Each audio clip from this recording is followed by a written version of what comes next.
અગત્યનો મુદ્દો છે ઘડિયાળમાંથી પવારે કેમ કાઢ્યો પાવર. આપણે તમામ લોકો જાણીએ છીએ શરદ પવાર દેશની રાજનીતિના ભીષ્મ પિતામહ, અને આ ભીષ્મ પિતામહ 24ની ચૂંટણીને જાહેર થવાને 1 વર્ષ માત્ર બાકી છે ત્યારે તેમને જ તૈયાર કરેલી ઘડિયાળ એટલે કે એનસીપી પાર્ટી તેમાંથી અધ્યક્ષ પદ ઉપરથી આજે રાજીનામાની જાહેરાત કરી છે. મુંબઈની અંદર કાર્યક્રમ હતો, તેમના જીવન ઉપર જ લખાયેલી એમની બાયોગ્રાફી ઉપર લખાયેલી પુસ્તકના વિમોચનનો કાર્યક્રમ હતો અને તેની અંદર શરદ પવારે જ્યારે આ જાહેરાત કરી ત્યારે સ્વાભાવિક રીતે તમામ લોકો ચોંકી ચૂક્યા હતા. પરંતુ તમામ લોકો આ જાણતા હતા કે છેલ્લા 1 મહિનાથી મહારાષ્ટ્રની રાજનીતિમાં સમય બદલાઈ રહ્યો છે. ઘડિયાળનો કાંટો કોઈ અલગ ગતિથી ફરી રહ્યો છે. ઘડિયાળનો કાંટો સાચી દિશામાં જઈ રહ્યો છે કે નહીં એ કોઈ સમજી નહોતું શકતું. 3 કાંટા છે. મુખ્ય કાંટો સેકન્ડ કાંટો છે અને સેકન્ડ કાંટા થકી જ મિનિટનો કાંટો અને કલાકનો કાંટો બદલાતો હોય છે અને સેકન્ડનો કાંટો અન્ય કોઈ નહીં પણ એ શરદ પવાર છે.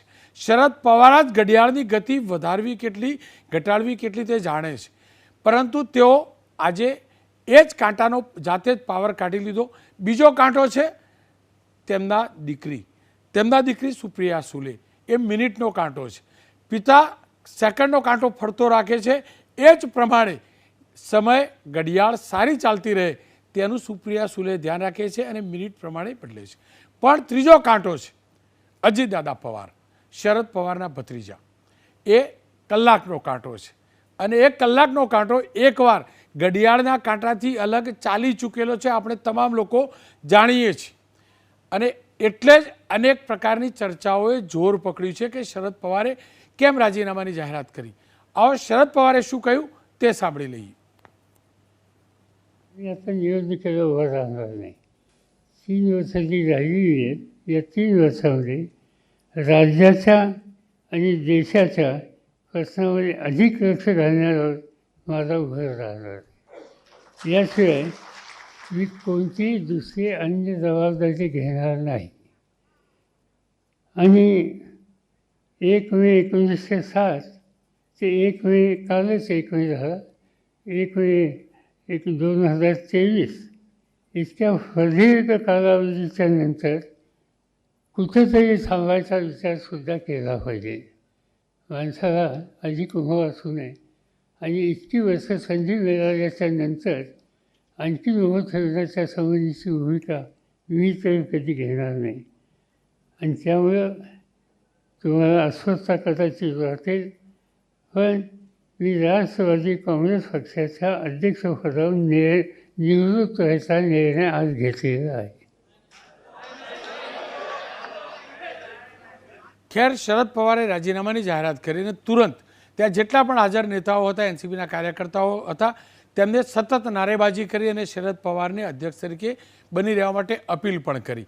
જોકે ત્યારબાદ અજીતદાદા પવારનું નિવેદન પણ આવ્યું, પરંતુ એ પહેલાં શરદ પવારે સ્પષ્ટતા કરી દીધી હતી કે નવા અધ્યક્ષની રચના બાદ એક કમિટીની રચના કરવામાં, અધ્યક્ષની નિયુક્તિ માટે એક કમિટીની રચના કરાશે, જેની અંદર પ્રફુલ્લ પટેલ, સુનિલ તાડકરે, કે શર્મા, પીસી ચાકો, અજીતદાદા પવાર, જયંત પાટીલ, સુપ્રિયા સુલે, છગન ભુજબળ, દિલીપ પાટીલ સહિતના નેતાઓ સામેલ છે.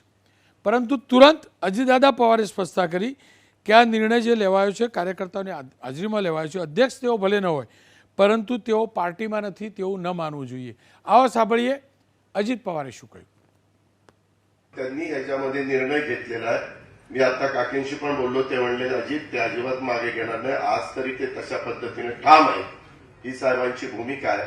तुम्ही पण भावनिक होऊन लगेच आता आम्हाला दुसरा पर्याय नाही, आमका नाही. अरे साहेब आहेतच ना, पर्याय नाही, दुसरा कुणाचा पर्याय तुम्हाला मला कळत नाही का? आणि त्याकरता साहेबांच्या मार्गदर्शनाखाली नवीन अध्यक्ष होणार आहात. आपण सगळे त्या अध्यक्षाला साथ देऊ. आपण त्या अध्यक्षाच्या पाठीशी उभं राहू. अध्यक्ष नवीन गोष्टी शिकत जाईल.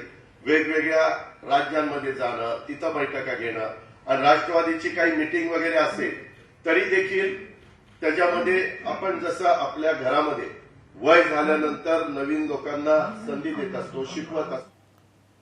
ખેર સવાલ એ છે કે આ ચર્ચા એબીપી અસ્મિતા ઉપર કેમ? તો એનું મોટું કારણ એ છે કે ગઈકાલે જ ગુજરાત અને મહારાષ્ટ્ર બંનેનો સ્થાપના દિવસ હતો. એના બીજા દિવસે આ સમાચાર આવ્યા છે. એનસીપીનું ગુજરાતમાં વજૂદ છે, કોર્પોરેશનની ચૂંટણી ગુજરાતમાં એનસીપી લડે છે, વિધાનસભામાં પણ ઉમેદવાર ઊભા રાખે છે, રાજ્યસભાની ચૂંટણીમાં એનસીપીનો મત અહેમદ પટેલ જ્યારે ચૂંટણી લડતા હતા બળવંતસિંહ બંને સામે ત્યારે પણ એનું મહત્ત્વ હતું.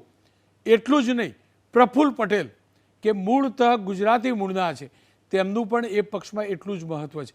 આ તમામની સાથે સાથે મહારાષ્ટ્રની રાજનીતિની અસર દેશની રાજનીતિ પર પડતી હોય છે. અને કેમ કે ચૂંટણીને આડે માત્ર ને માત્ર 1 વર્ષ બચ્યું છે ત્યારે શરદ પવારનું આ સ્ટેન્ડ દેશની લોકસભાની ચૂંટણી ઉપર શું અસર લાવશે એ જાણવું સમજવું જરૂરી છે. આ સમજવા માટે મુકેશભાઈ ગાંધી એનસીપીના નેતા છે, જીતેન્દ્ર દીક્ષિત એબીપીએસના સંવાદદાતા છે, મારા વરિષ્ઠ સહયોગી છે. આ બંનેનું સ્વાગત છે. ગાંધી સાહેબ, તમારાથી શરૂઆત કરવા માગીશ. આ ઘડિયાળ ઉલટી ફરી રહી છે કે ઘડિયાળની ગતિ વધી રહી છે? આ પવાર સાહેબે પાવર કાઢી લીધો કે પછી યુવાના હાથમાં પાવર આપ્યો કે પછી જે કમિટી બનાવવામાં આવી છે, એક સાથેના બહુ બધા સવાલ છે, એની અંદર પોતાના વંશને આગળ વધારવાનો, એટલે કે જે રીતે ગાંધી નહેરુ પરિવારમાં છે એવું જ પરિવાર એ 82 વર્ષ તો થઈ ચૂક્યા છે, એટલે પવાર પરિવારમાં પણ નવો વંશને આગળ વધારવાનો આ પ્રયાસ છે. વાસ્તવિક આમાં શરદ પવાર સાહેબે આજે એમના ઘડિયાળના નિશાનમાંથી જે એનસીપી નો આત્મા શરદ પવાર છે એ બેટરી જ કાઢવાનો એમણે પ્રયત્ન કર્યો. પણ રામના નામે પથ્થર તરે, પણ રામ પથ્થરમાં જો પાણીમાં જો પથ્થર નાખે તો ડૂબી જાય. એમ ભાખરી બદલવાની વાત કર્યા પછી પવાર સાહેબે આ જે સ્ટેપ આજે જે લીધું છે એ એમાં મને તો પોતાને વ્યક્તિગત જોઉં તો એક રાજ રમત લાગે છે.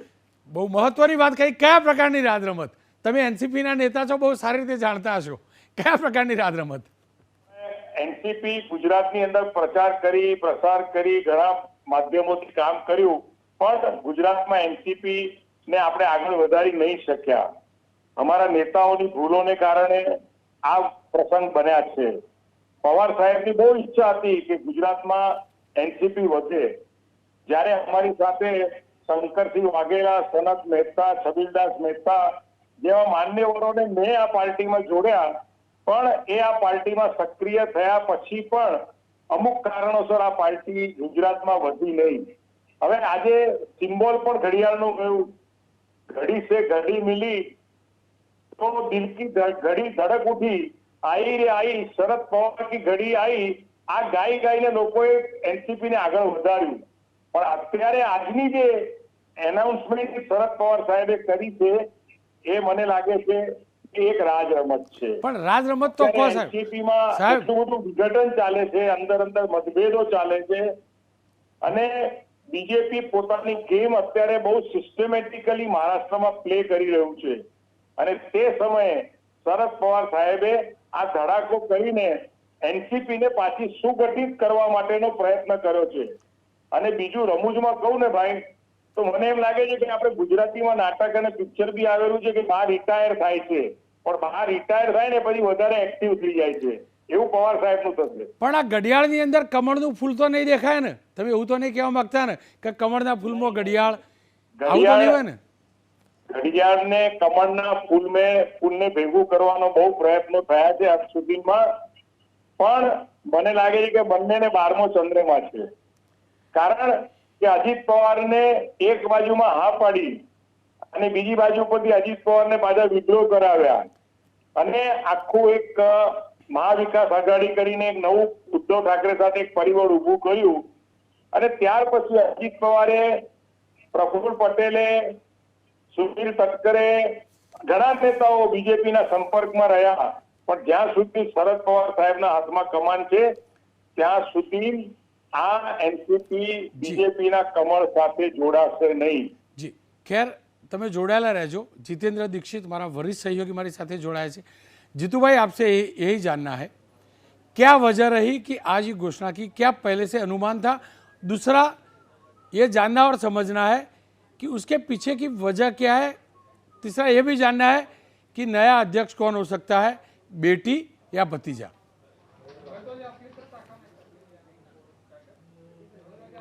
ठीक है, आपके 3 सवाल हैं रौनक भाई। पहला सवाल कि क्या इसका पहले से अनुमान था, तो मैं आपको बता दूं कि हाँ, ऐसा कुछ होने वाला है, इसका पहले से अनुमान था। क्योंकि हम अगर पिछले हफ्ते 2 हफ्ते के घटनाक्रमों को देखें जो इससे पहले हो चुके हैं, तो उससे एक अंदाजा लग गया था। हाल ही में शरद पवार ने भी उनकी पार्टी की जो कॉन्फ्रेंस हुई थी, तो उसमें उन्होंने कहा था कि अब रोटी पलटने का वक्त आ चुका है। लेकिन यहां पर तो लोग बोल रहे हैं कि रोटी क्या तवा ही पलट दिया गया है। तो इससे एक तरह का हिंट मिल गया था, और खुद उन्होंने भी पत्रकारों से अनौपचारिक चर्चा की थी, और उस अनौपचारिक चर्चा में उन्होंने कहा था कि उन्होंने एनसीपी के वरिष्ठ नेताओं को कहा है कि उनकी जगह पर अब कोई उनका विकल्प ढूंढने की शुरुआत कर दें।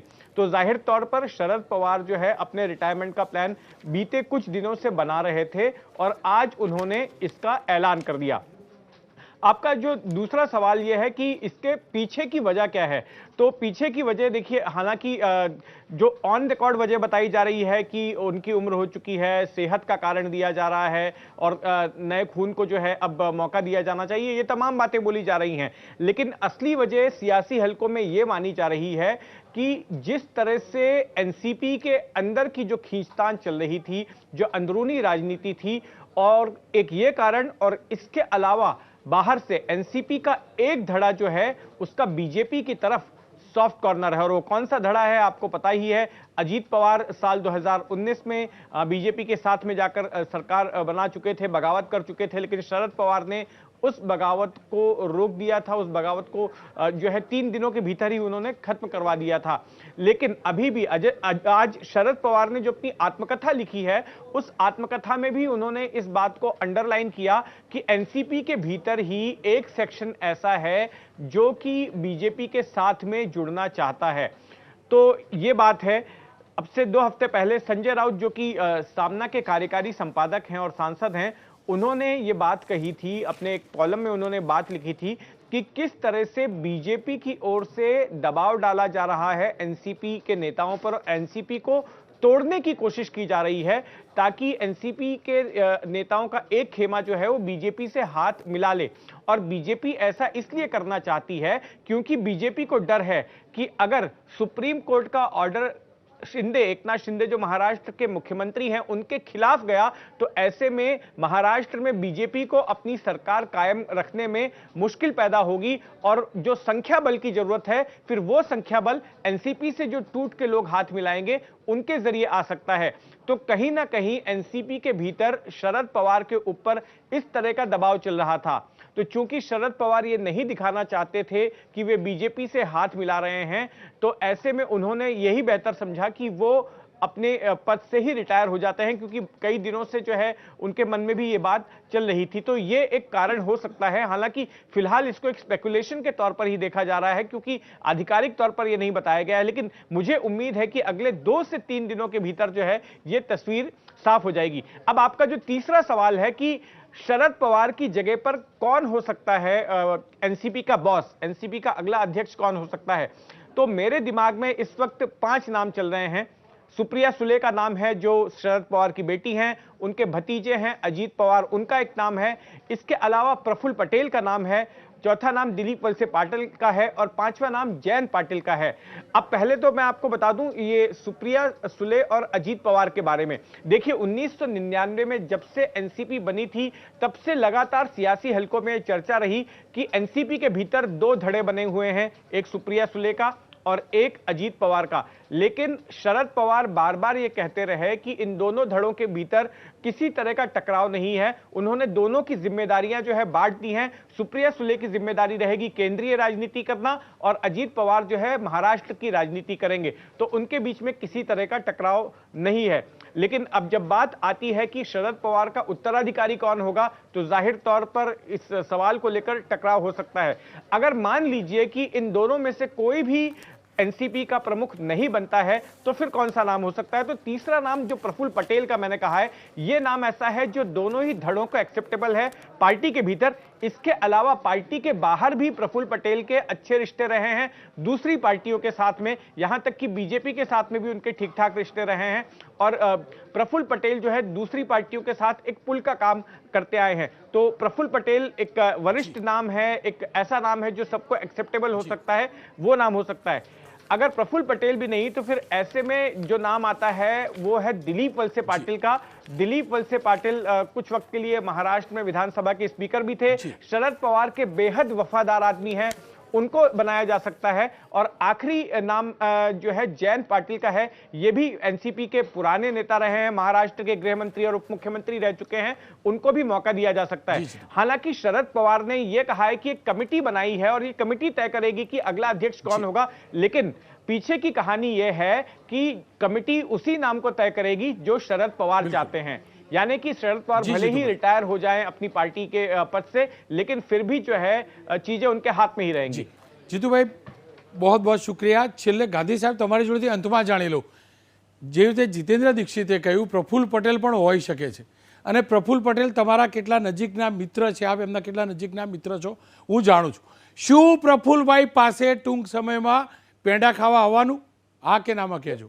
જરૂર, યસ। પ્રફુલ્લ પટેલ અને જયંત પાટીલ આનું કોમ્બિનેશન મારા હિસાબે એનસીપી નું નવું નેતૃત્વ થશે। ખેર, પાવરને આ ખેલ છે અને પવાર ફેમિલીનું આ પાર્ટી છે, પરંતુ લાગી રહ્યું છે જે સંકેત મળી રહ્યા છે ત્યાં પટેલ પાવર પણ બની શકે, ચાલે, અને પટેલ પાવરથી એ ઘડિયાળ દોડતી થાય, કેમ કે બાજુનો પ્રદેશ છે, રાજનીતિ સાથે જોડાયેલો મુદ્દો છે, ચૂંટણીનું વર્ષ છે, ત્યારે સ્વાભાવિક રીતે જ આ મુદ્દો ચર્ચામાં જરૂરી હતો।